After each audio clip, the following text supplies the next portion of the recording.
Now we're going to take a look at the new cultures that emerged out of these first civilizations. And we'll see a kind of common trend of inequality throughout almost all the first civilizations. And this is in comparison to the Paleolithic era where things were more egalitarian in that people were equal. There didn't seem to be social classes. Men and women were viewed as equal. And that will completely change in these first civilizations. And we'll first look at patriarchy here with men dominating society, with the jobs that they're given and the responsibilities that they have. Um, Women are asked to work in the home or maybe forced to work in the home and focus on raising the family. And they would help out the men with the jobs in the house, whether it's farming or whatever. But um, they were not on the same level as men. They did not bring in the food anymore, like we saw in the Paleolithic era. And so men have these labor-intensive jobs that bring in the money that's needed or the food. They become the breadwinners, as we'll call them. And with this, because they have those jobs, they're the ones that eventually take over government jobs, and they give themselves more rights. And this will lead to double standards between men and women in that um, men are expected to run or bring in the money and everything else, while women are supposed to stay at home. But also things like with relations with other genders, men can have as many relations with women as they want, and they're praised for having many relations with women, while women, on the other hand, are supposed to be um, loyal to just their husband or loyal to their family and not have many relations with men. And so this leads to the patriarchal system, and unfortunately, you can still see this system today in the world. Women do not get paid as much as men. We don't have as many female leaders or government workers as men. Same kind of in other businesses across the world. And so patriarchy is still here, although we're working to kind of get back to that egalitarian culture. The next is the rise of inequality, where this happens because wealth is not shared. We have things like private property that are established, and so the people that have more property and more wealth are higher classes. And so what happens is they want to distinguish themselves from the others, and so they'll have a different set of clothes than the common people. They have larger homes. They have more elaborate burials. You can think of the pyramids for this one. And then in the law codes, they'll be treated differently in that they are treated better off than the common people. And so um, these ideas will still last to today as well. You can think of the homes of the very rich compared to middle class compared to the poor. They're very different, and they help distinguish and say, hey, look, I'm very wealthy, and hey, I'm not as well off. And these inequalities will also lead to a class of slaves. This is the first time we have in history, and slavery is not originally based on race. We don't really see this based on race slavery until we get to the more modern times in the 1700s and 1600s with the rise of the transatlantic slave trade. We won't see that based on race until then. Okay, then to kind of keep these social classes in power and to keep order, we have governments arise, and these governments are led usually by a single monarch or a single king or whomever that is viewed as the political leader or the leader of the state and the leader of the church or the religion. So there is no separation between church and state like we see in the U.S. today.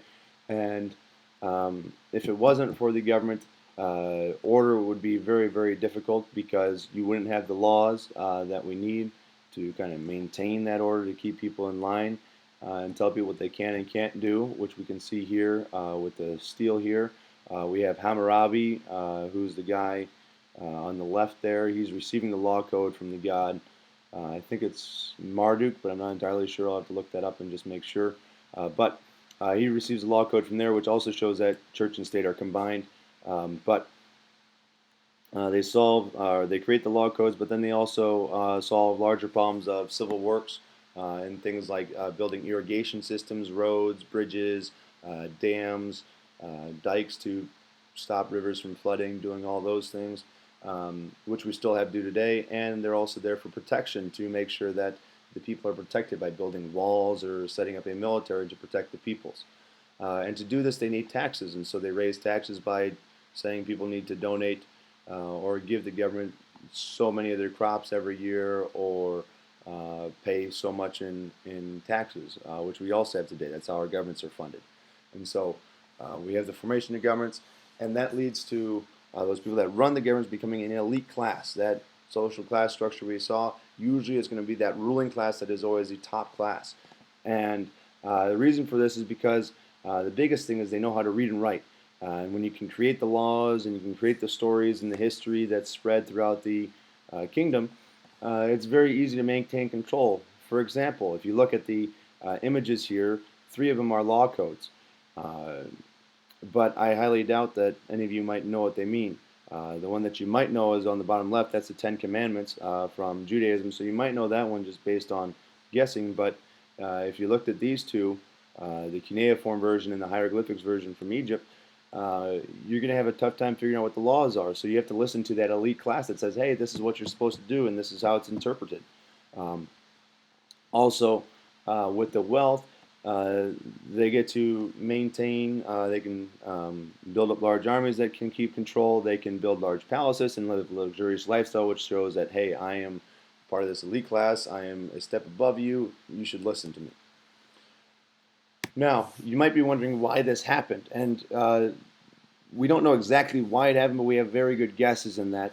The first people, the first elites became the people that had the best land and grew the most crops, and that allowed them to have extras that then they could give to the people that had poor land, and so they're viewed as better, even though they might not have done anything different than those on the poor land. Um, there was a large need for leaders early on to kind of unite the people in these larger and larger civilizations, and so the best leaders were the ones that might have been chosen as the government leaders, and so they then got into that position, that high position there. And we also have this idea of private ownership of property, and that everything is not shared, as what might have been seen in the Paleolithic era. And then for gender, this isn't something that happened immediately, but it happens over time, and it happens because men began to slowly start taking over the farming practices. Even though women started it, men will take it over because it becomes more labor intensive with plows and using animals and all those things. And so men take that over, and men also do the fighting in wars. And so they're the ones with kind of the power, and so they're going to put themselves in power.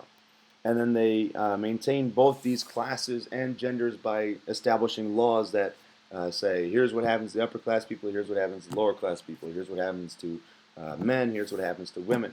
And these laws will always kind of favor those elites, will favor the men and favor the upper classes. But you can also see that it will favor women in the upper classes over men in the lower classes at times. So this is kind of why this inequality arises, and why our modern world does not look like why everyone in the modern world is not equal, and why we have these differences in social classes and gender and all that stuff. It all begins several thousand years ago in these early civilizations.